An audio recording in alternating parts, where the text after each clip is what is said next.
Le mot héros est accolé pour toujours à son nom. L'officier de gendarmerie Arnaud Beltrame, assassiné après s'être substitué à une otage du djihadiste de l'Aude, reçoit un hommage national. Mercredi 28 mars, la France salue l'ultime sacrifice de ce gendarme, qui a toute sa vie mis son énergie au service de la nation. Pour ses proches, l'acte de bravoure du lieutenant-colonel Beltrame, fait colonel à titre posthume, était une évidence. L'homme de 44 ans avait la patrie chevillée au corps et avait consacré sa vie à la protéger. Arnaud disait souvent « Ma patrie, c'est avant ma famille, ce que j'acceptais », a témoigné sur RTL sa mère, Nicole. « Tu t'es comporté dans tes derniers instants comme tu t'es comporté durant toute ta vie, en patriote, en homme de bien, en homme de cœur », a écrit son frère Damien, sur Facebook. L'un des derniers chevaliers né le 18 avril 1973, à Étampes, Essonne, l'officier a gravi les échelons de la gendarmerie, après s'être engagé comme officier de réserve,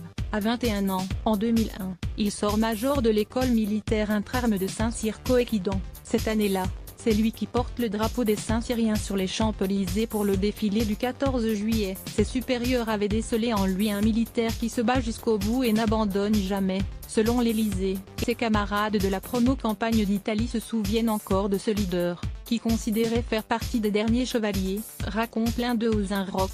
Arnaud Beltrame est aussi sorti major de l'école des officiers de la gendarmerie, Péonne, de Melun, en 2002. L'année suivante, il est retenu avec 6 autres gendarmes sur 80 candidats, pour intégrer le GSAIN, devenu le GIGN. Puis, il rejoint l'escadron parachutiste d'intervention de la gendarmerie nationale, Épine, une unité d'élite avec laquelle il a effectué des missions sensibles en Irak. Le 7 septembre 2005, par exemple, Arnaud Beltrame et ses hommes reçoivent l'ordre de porteur secours à une Française, militante pacifiste.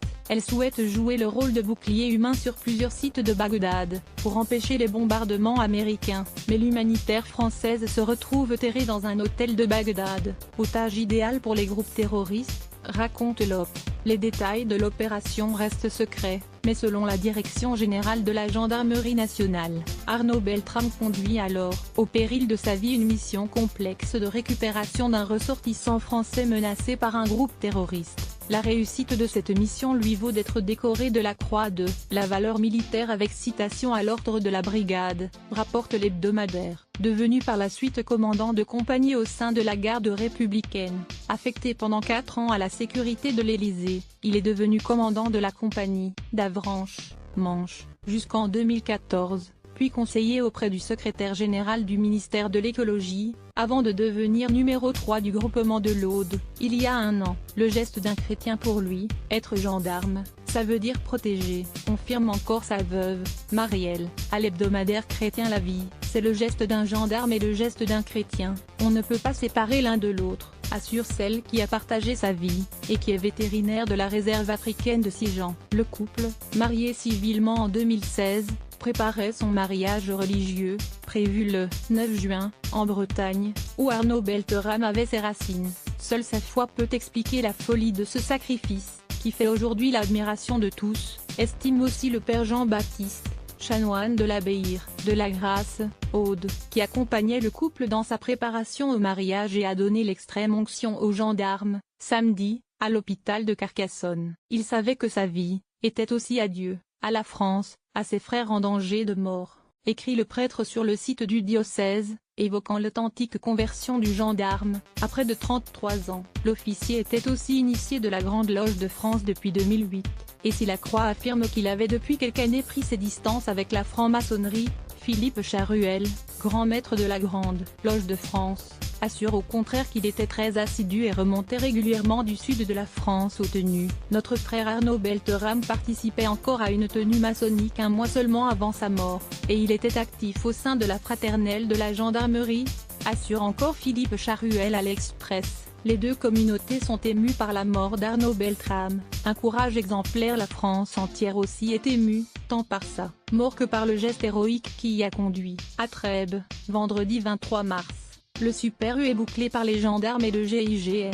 Les enfants sont confinés dans leur école. La citadelle de Carcassonne est évacuée. Le lieutenant-colonel Arnaud Beltrame se porte volontaire pour prendre la place d'une otage. Dans la salle des coffres du supermarché, le gendarme engage une négociation avec Radouane Lekedim, qui exige la libération de Salah Abdeslam. Le gendarme a laissé son téléphone portable en ligne. À 14h16, 3 coups de feu retentissent dans le magasin. Le GIGN lance l'assaut et abat les Codim. 2 gendarmes sont blessés. Dans le magasin, on retrouve des munitions, un couteau de chasse, un pistolet et 3 engins explosifs que les Codim a menacé de faire péter. Arnaud Beltrame, lui, présente des lésions par balle et une plaie gravissime à la trachée et au larynx par arme blanche. Il est entre la vie et la mort. Transporté à l'hôpital, il succombe à ses blessures le lendemain. La famille Beltrame avait déjà été endeuillée cette année. Disparu depuis plusieurs mois en mer, Jean-François Beltrame, 72 ans, le père d'Arnaud, avait été inhumé le 16 mars. Selon Midi Libre, il avait laissé une note déclarant qu'il ne reviendrait plus. Son bateau avait été retrouvé au bout d'un mois, son corps avait été